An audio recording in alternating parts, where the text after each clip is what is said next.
Hello guys, I'm John Scott. I'm running for governor as a nonpartisan. I am your youngest candidate at 25. We are in the middle of an energy crisis. 2 nuclear thorium reactors would provide energy for this entire state. After that, I want to brokerage a deal with California to fill the Salton Sea and then pump water all the way to Lake Mead. After that, I want to figure out a better way that our government can handle our money by 1, dissolving the budget, distributing the funds into our elected officials' paychecks and making them pay for any laws, legislation, and government agencies they wish to enact. Thank you so much. So, what is your vision for Nevada over the next 4 years, and what would be your top priority from day one?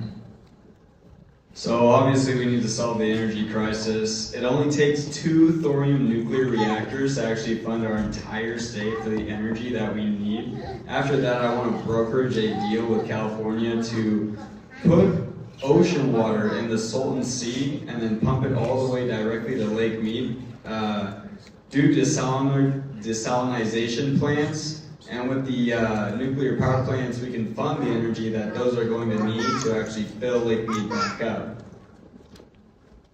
I want to pivot here to education, being that we're at UNLV, being that education is so relevant to the future. How would you restructure Nevada's educational budget to improve outcomes? I mean, let's face it, Nevada's ranks kind of low all the time, and I was born here, so it's always been like that. So how can we change it? John Scott.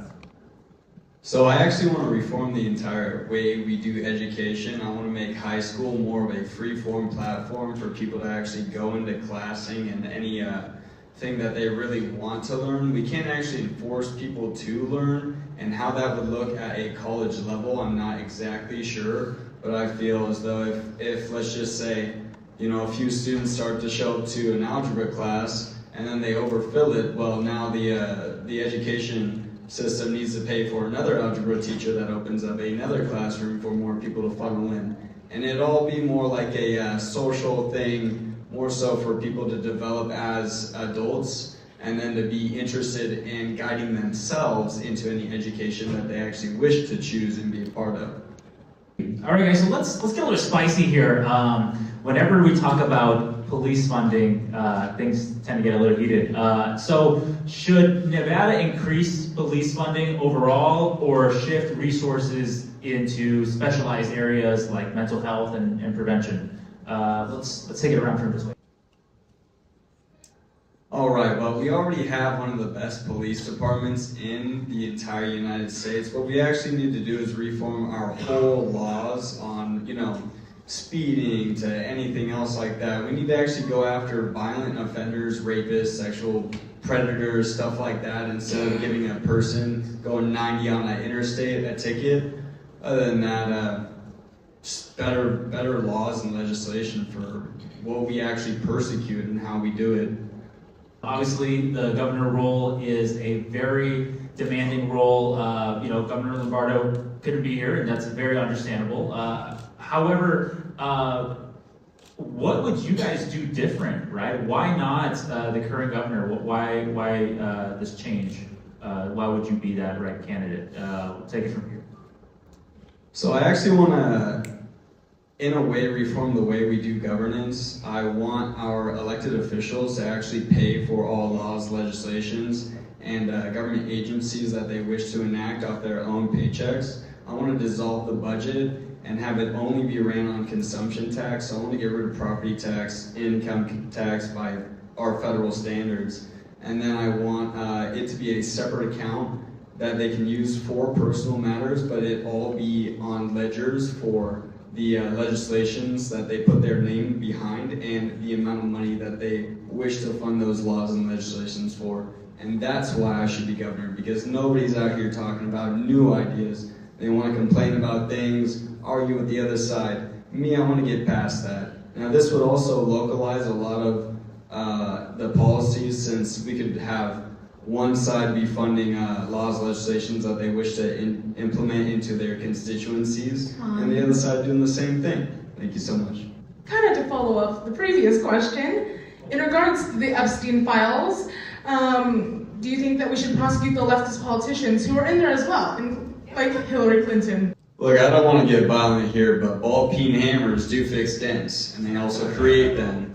Look, it's incredible that we have no surveillance on these people at all. We aren't prosecuting anyone. We're not talking about it as much as we should be. We're not doing anything. We're allowing these people to just get away with it, throw it in our face, and say, oh, well, good luck next time, I guess. It's bullcrap. We need to hold everyone and everything responsible, have them under 24-hour surveillance. And the whole worldwide sex ring that they were running still runs to this day. They haven't collapsed it. They haven't gotten rid of all of these people that were also running everything that the system took to make that system propagate throughout the entire world.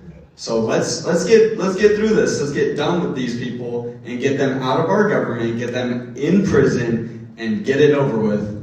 Alrighty, so and in case you weren't in the room, I'm vice president here. I'm one of the vice presidents here on the College Republicans, and I want to thank all of you again for coming. There's a lot to be heard on both sides, and I definitely agree with some things that the Democrats, the Libertarians, and Republicans have said. Like, it's a very great thing that we can all come here and debate. But again, as we're here for the Gen Z and that we are here on a college campus, my question is kind of two-parted.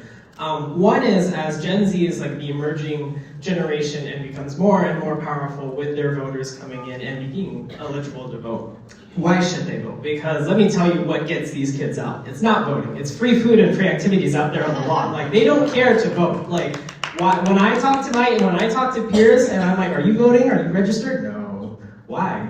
I don't know. I mean, it's whatever, right? So why should they vote? And then why should they vote for you? Because let me also tell you what's on their mind. Like, what's on their mind is affording tuition. What's on their mind is trying to buy a house, buying a car. You can take health too. Like, there's so many aspects to this that voting they aren't connecting to. But like, it connects to health, it connects to school, it connects to education, it connects to literally everything. So why should they vote, and why should they vote for you? And this goes to anyone. Look, a lot of the issues are very complicated and they're hidden, and a lot of our younger generations are not being told the truth. They're being lied to. They're saying, hey, vote me in. I'll fix all the problems. You ain't even got to worry about it. And then they get given these lackluster answers that don't actually pertain to anything, and they don't get explained as to anything, so they just give up. They can't formulate why they should even vote, because they don't understand why they vote people in just to be backstabbed.